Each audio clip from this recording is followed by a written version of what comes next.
So hello everyone, तो एक बार फिर आप सभी का स्वागत है। और एनटीपीसी वालों के लिए ये मोस्ट इंपॉर्टेंट ये वीडियो लेकर आया हूँ। इस वीडियो को शुरू से लेकर अंत तक जरूर देखिएगा, क्योंकि जो एनटीपीसी का एग्ज़ाम है आप सभी को पता है कि जून या जुलाई के बीच में इसका एग्ज़ाम होगा। अब आपके पास जो अंतिम दिन बचे हैं, जो अंतिम महीने बचे हैं, उसमें क्या आपकी स्ट्रेटजी है, क्या आपको पढ़ना है? क्योंकि देखो, पढ़ सब कोई रहा है, एनटीपीसी 2025 की तैयारी सब कोई कर रहा है, सब कोई डेडिकेटेड से लगा हुआ है, सारे सब्जेक्ट पढ़ रहा है, मैथ, रीजनिंग, जीएस सब कोई पढ़ रहा है। लेकिन वो कहीं ना कहीं कुछ ऐसी गलती कर रहा होगा कि जब वो टेस्ट लगा रहा होगा, अपना टेस्ट सीरीज लगा रहा होगा, वो कहीं ना कहीं उसके क्वेश्चंस गलत हो रहे होंगे जीके जीएस में, और कोई ये समझ में नहीं आ रहा होगा कि मैं कहाँ से पढ़ूं, क्या पढ़ूं। अब हो सकता है कि वो उस गलती को ना समझ पा रहा हो सकता है कि इस वीडियो के माध्यम से वो गलती समझ ले, अपनी गलती में कुछ इंप्रूवमेंट कर सकता है। तो ये मैं लेकर आया हूं आपके सामने। मैं ये आज बताने वाला हूं कि जो एनटीपीसी का एग्जाम हुआ था 2020 में, जो 2020 में एनटीपीसी का एग्जाम हुआ था, उसमें किस टॉपिक से कितने क्वेश्चंस पूछे गए थे, ये आज मैं आपको बताने वाला हूं। यानी कि टॉपिक एनालिसिस कराने वाला हूं कि 2021 में जो एनटीपीसी का एग्जाम हुआ था उसमें कैसे क्वेश्चंस पूछे गए थे, किस किस टॉपिक से कितने क्वेश्चंस पूछे गए थे। ये पूरा आज मैं इस शानदार सेशन के माध्यम से बताने वाला हूं कि कितने टॉपिक से कितने क्वेश्चंस पूछे गए थे, किस किस टॉपिक से क्वेश्चंस पूछे गए थे। हो सकता है कि आपके लिए कुछ इस वीडियो को देखकर कोई सुधार हो सके, तो आप इस वीडियो को जरूर देखिएगा। सबसे पहले मैं आपको दिखा दे रहा हूं कि जो CBT 1 इसका एग्जाम होगा, क्योंकि ये आप सभी को पता होगा, एक बार फिर से मैं रिवाइज करा दे रहा हूं, बता दे रहा हूं। मैथ के 30 क्वेश्चंस पूछे जाएंगे, रीजनिंग के 30 क्वेश्चंस पूछे जाएंगे, जीके जीएस के 40 क्वेश्चंस पूछे जाएंगे। जो सबसे ज्यादा वेटेज है जीके जीएस का है। जो लोग ये सोचते हैं ना कि यार जीके जीएस कैसे पढ़ें, कहाँ से पढ़ें, और किस टॉपिक से कितने क्वेश्चंस पूछे जाते हैं, क्या लेवल है, कौन कौन से टॉपिक पढ़ें एनटीपीसी एग्जाम के लिए, तो पूरा मैं आज आपको जीके जीएस के बारे में पूरा कंप्लीट एनालिसिस बताने वाला हूं। तो सबसे ज्यादा अगर कोई वेटेज है सब्जेक्ट का, वो जीके जीएस है, जो कि लोग इससे डरते हैं, क्योंकि करंट अफेयर्स एक ऐसा रोल है कि हर कोई उससे दूर होता है। अरे करंट अफेयर है यार, कैसे पढ़ें, तो वो मैं आपको सब बताने वाला हूं। तो ये है CBT 1 का 90 मिनट का रहेगा, और 30 क्वेश्चंस मैथ के, 30 क्वेश्चन रीजनिंग के, 40 क्वेश्चंस जीएस के, यानी कि टोटल 100 क्वेश्चंस पूछे जाएंगे, और हर एक क्वेश्चन से 1 नंबर का होगा। तो ये CBT 1 है। अब CBT 2 में बात करें, इसमें तो और ज्यादा जीके जीएस का वेटेज है। देखो, मैथ के 35 क्वेश्चंस बढ़ जाएंगे, रीजनिंग के 35 क्वेश्चंस हो जाएंगे, और जीके जीएस में भैया 50 हो जाएंगे। CBT 1 में क्या था कि 40 क्वेश्चन जीके जीएस में पूछे जाएंगे। अब CBT 2 में भैया देखो 50 क्वेश्चन। जो सबसे ज्यादा वेटेज है वो जीके जीएस का है, क्योंकि इसमें लोग चूर चूर हो जाते हैं कि यार जीके जीएस कैसे पढ़ें, और एनटीपीसी एग्जाम में क्या क्या पढ़ें जो एग्जाम में आ जाए। तो वही आज मैं आपको बताने वाला हूं, अंतिम दिन में क्या स्ट्रेटजी करना है, क्या टॉपिक पढ़ने हैं जीके जीएस के, करंट अफेयर्स के पढ़ना है। तो टोटल 120 क्वेश्चन CBT 2 में आएगा, और 90 मिनट का ये रहेगा।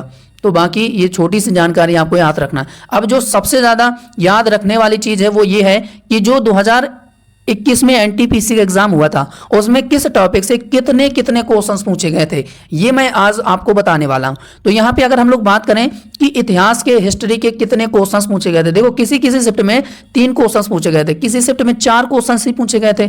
यानी कि एशियंट, मिडवल और मॉडर्न की बात करें तो एशियंट में देखो 1 क्वेश्चन पूछा गया था, और किसी शिफ्ट में एशियंट से रिलेटेड कोई क्वेश्चन ही नहीं था। मिडवल के 1 से 2 क्वेश्चन पूछे गए थे किसी शिफ्ट में, और मॉडर्न में 1 ही क्वेश्चन पूछा गया था। तो इस तरीके से जो इतिहास के, जो हिस्ट्री के क्वेश्चंस हैं, वो एनटीपीसी 2021 में 3 से 4 क्वेश्चंस पूछे गए थे। तो ये आपको याद रखना है कि अब आपको अंदाजा हो गया कि आपको कितना पढ़ना है हिस्ट्री में, और किस किस टॉपिक से क्या क्या पढ़ना है। तो ये आपको।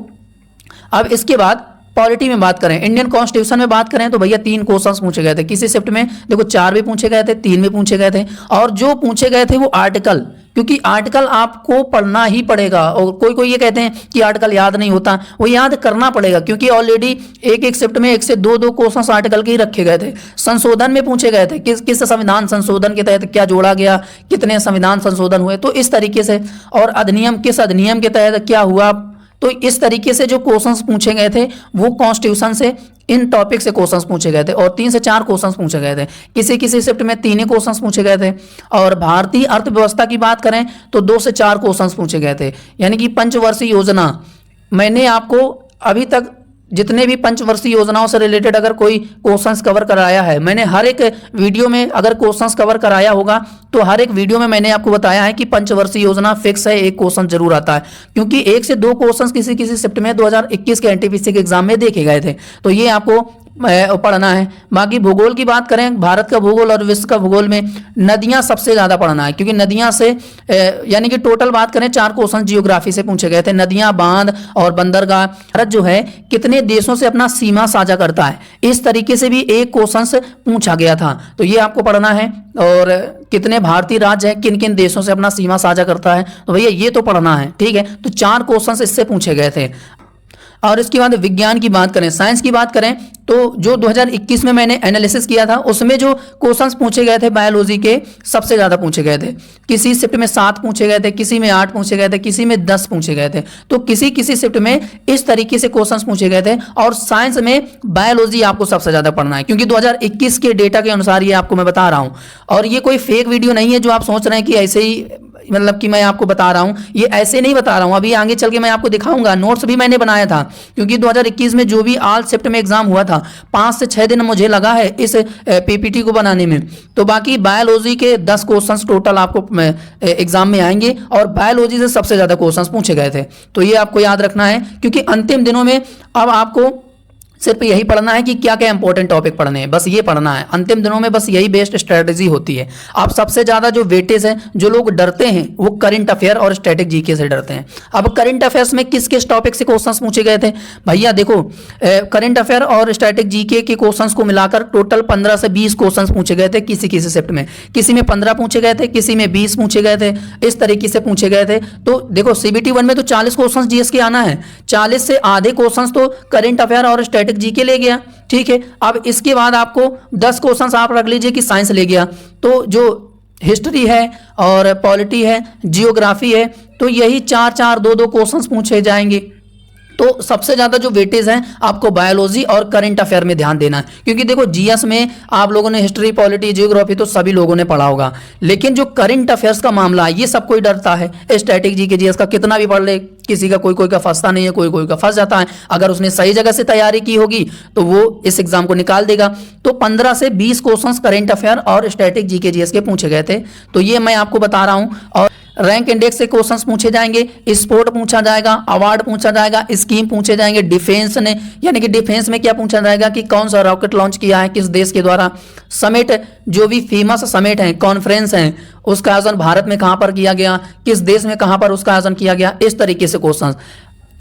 अपॉइंटमेंट पूछा जाएगा, महत्वपूर्ण दिवस पूछा जाएगा, संगठन में क्या पूछा जाएगा कि कौन सा संगठन में कितने देशों ने भाग लिया या कितने देश शामिल हैं, किस संगठन का कहां पर उसका हेडक्वार्टर है, इस तरीके से क्वेश्चंस एग्जाम में पूछे गए थे 2021 के।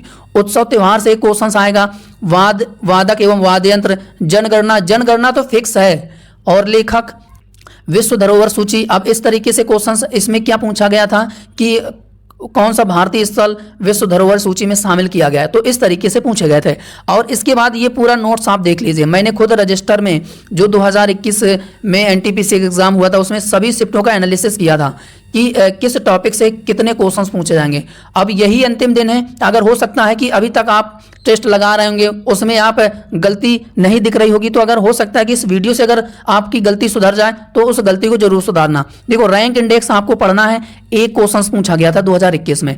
स्पोर्ट करंट अफेयर 2 क्वेश्चन, आप समझ लो स्पोर्ट करंट अफेयर, क्योंकि किसी किसी शिफ्ट में एक, किसी किसी शिफ्ट में 2-2 क्वेश्चन पूछ लिया गया था स्पोर्ट में। पुरस्कार सम्मान में बात करें 1 क्वेश्चन आता है, स्कीम 2 क्वेश्चन पूछा गया था। अब स्कीम में क्या कि कौन सी योजना किसके द्वारा शुरू की गई, किस राज्य ने कौन सी योजना शुरू किया है, इस तरीके का।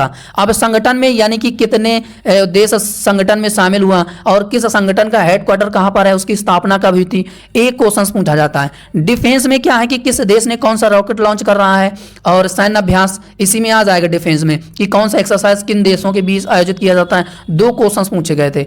उत्सव से 1 क्वेश्चन, विश्व धरोहर सूची में 1 क्वेश्चन, यानी कि कौन सा भारतीय स्थल है, कौन सा भारतीय शहर है विश्व धरोहर सूची में शामिल किया गया, इस तरीके से क्वेश्चन पूछे गए थे। वादक एवं वाद्य यंत्र 1 क्वेश्चन, प्रमुख बैठकें उद्घाटन यानी कि भारत में किसी चीज को आयोजन किया जा रहा है उसका उद्घाटन किसके द्वारा किया गया, ये पूछा गया था। बैठकें यानी कि जो भी फेमस बैठकें हैं उसका आयोजन कहां पर किया गया, किसने उसकी अध्यक्षता की, इस तरीके से क्वेश्चन। महत्वपूर्ण दिवस इंपॉर्टेंट डेज और उसकी थीम 1 क्वेश्चन। Appointment 1 question. पुस्तक यानी कि लेखक किसने कौन सी पुस्तक लिखी है, 1 क्वेश्चन। यानी कि 17 से 20, 15 से 20 ऐसे टॉपिक हैं जो करंट अफेयर्स के पूछे गए थे। तो ये 2021 का पूरा एनालिसिस है, ये कोई फेक वीडियो नहीं है भैया कि जो मैं आपको ऐसे बता दूं और आपको गलत गाइडेंस दे दूं। जो मैंने एनालिसिस किया है 2021 में वो मैं यहाँ पे हकीकत आपको बता रहा हूँ कि 2021 के एनटीपीसी के एग्जाम में किस टॉपिक से कितने कितने क्वेश्चंस पूछे गए थे। और जिसने भी इस वीडियो को देख लिया, अगर वो इस तरीके से पढ़ेगा, क्योंकि अंतिम दिन बचा हुआ है और अंतिम दिनों में क्या रणनीति बनानी है, क्या पढ़ना है, वो ये टॉपिक पढ़ने हैं। बस इन टॉपिक को ध्यान कर ले, आराम से उसका कट ऑफ सीबीटी 1 का निकल जाएगा एनटीपीसी एग्जाम के लिए। तो ये टॉपिक आपको पढ़कर जाना है सभी, क्योंकि ये पूरा एनालिसिस है, तो ये आपको याद रखना है। बाकी जिस तरीके से एनटीपीसी 2021 में जिन जिन टॉपिक से भैया क्वेश्चंस पूछे गए थे, एनटीपीसी एग्जाम 2025 के लिए मैं रेगुलर लास्ट 1 ईयर का करंट अफेयर और स्टैटिक जीके जीएस का कंप्लीट रिवीजन करा रहा हूं, और वही टॉपिक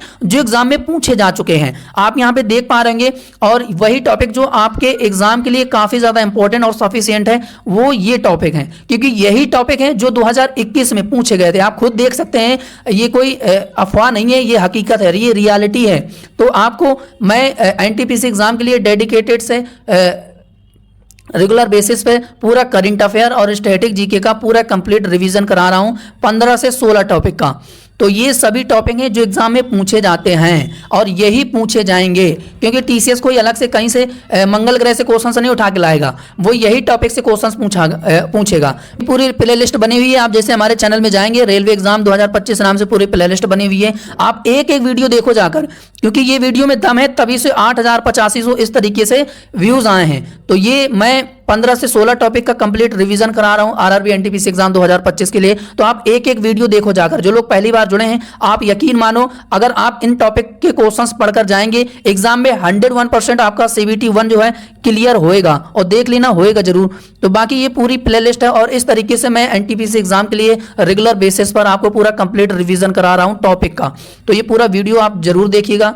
तो इस तरीके से, और 2021 में जो भी एग्जाम हुआ है एनटीपीसी का, उसमें कैसे जीके जीएस के पूछे गए क्वेश्चन, वो भी मैं आपको एनालिसिस कराया है। उन वीडियो को भी देखो, उनसे भी आपको हो सकता है कि कोई सीख मिल जाए कि जो टॉपिक आपसे छूट रहे हैं वो आप पढ़कर जाएं। तो इस तरीके से अंतिम दिन में क्या सबसे ज्यादा इंपॉर्टेंट है वो जरूरी है, बस वही आपको पढ़ना है। तो बाकी ये छोटी सी जानकारी मैंने आपको इस वीडियो के माध्यम से बताया। सेशन कैसा लगा, लाइक शेयर कमेंट और साथ ही साथ सब्सक्राइब करके अपना फीडबैक जरूर दीजिएगा। पहली बार चैनल में जुड़े हैं तो प्लीज चैनल को सब्सक्राइब करके जरूर जाइएगा। और ये 2021 का पूरा एनालिसिस है कि कैसे जीके जीएस के क्वेश्चंस पूछे गए थे। और करंट अफेयर में भैया आप खुद ही देख लो कि 15 से 20 क्वेश्चंस, 15 से 20 टॉपिक हैं जो करंट अफेयर्स में ही पूछे जाएंगे, क्योंकि आधा तो यही हो गया ना, आधा करंट अफेयर ने स्टैटिक जीके ने कवर कर लिया, और 10 क्वेश्चंस आपके साइंस ने कवर कर लिया। अब इसके बाद जो पॉलिटी के बचे, जियोग्राफी के बचे, और इकोनॉमी के बचे, हिस्ट्री के बचे, तो 10 क्वेश्चंस आप इनसे मान लीजिए, क्योंकि एक एक दो क्वेश्चंस हर एक शिफ्ट में पूछे गए थे। तो ये आप इस टॉपिक को पढ़ेंगे तो आपका सीबीटी 1 2025 का एनटीपीसी का एग्जाम जरूर क्लियर होगा। जो लोग ये टॉपिक नहीं पढ़ रहे हैं तो वो ख्वाब भी छोड़ दो कि आपका एनटीपीसी का सीबीटी 1 भी निकलेगा, कभी नहीं निकलेगा, क्योंकि ऑलरेडी जब इतना ऑलरेडी पूछा जा रहा है, जब ये नहीं आप पढ़ेंगे तो कहां से फिर निकल जाएगा। मैथ रीजनिंग में 60 क्वेश्चंस कर ले जाओगे तो उसके बाद 40 क्वेश्चंस तो ऑलरेडी जीएस का वेटेज है सबसे ज्यादा। तो ये आप मान लीजिए, ये है एकदम कड़वी बात लेकिन सच बात है कि आप ये सब टॉपिक पढ़कर जाएं, एक एक टॉपिक पढ़ो। और पूरा मैं रेगुलर बेसिस पर इन सभी के टॉपिक के क्वेश्चंस कवर करा रहा हूं, तो आप एक एक वीडियो भी जाकर देखो प्लेलिस्ट से। तो ये सब आपको एग्जाम के लिए काफी ज्यादा इंपॉर्टेंट, यही अंतिम दिन में क्या क्या टॉपिक पढ़ना है। अब आप इस वीडियो से खुद ही अंदाजा लगा सकते हैं कि 2021 में कैसे क्वेश्चंस और कितने क्वेश्चंस किस किस टॉपिक से पूछे गए। तो ये आपको आज के शानदार सेशन में पता चल गया। बाकी अपना फीडबैक लाइक शेयर कमेंट और सब्सक्राइब करके जरूर बताइएगा। तो आज के लिए इतना ही, मिलते हैं किसी नए वीडियो पर, तब तक के लिए जय हिंद, जय भारत, वंदे मातरम।